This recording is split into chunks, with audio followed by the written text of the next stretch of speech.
This man is a genius. In the beginning, every centimeter was measured very carefully to start cutting into the contours of this wood.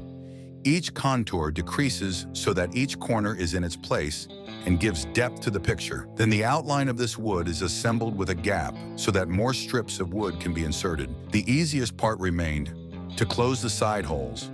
This was very easy. Beautiful, right? Every woodworker needs to know this. We need to cut a strip from an old block to form a table. Then comes the sanding process and removing the excess wood. But everything needs to be done very professionally, so that is perfect in the final process. The prepared epoxy with green paint starts. He is placed and the cones are placed in parallel. Then the epoxy is poured again to fill everything. Then the sanding of the excess wood begins. We remember that when there cannot be any excess rash anywhere, everything must be smooth. Is cleverly varnished from both sides. Beautiful, right?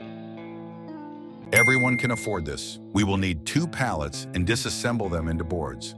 Then you have to saw these boards in half and cut the corner to make a triangle. Put together the triangular boards in a circular shape and started to put all the foundations, screws, and a few more fasteners so that we can use this table for the things we need.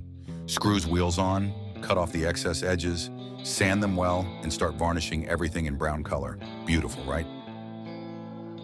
I was shocked when I found out that my brother made our plot with his own hands, and he didn't have to spend a ton of money to do it. The most common materials and a couple of hours of time were enough to create the coziest place to hang out. And how to make one for just $100 I told you in my channel, Mark Ventum. Don't forget to subscribe. This man knows what he's doing. The beginning is made on a carefully cleaned gap for a wooden floor.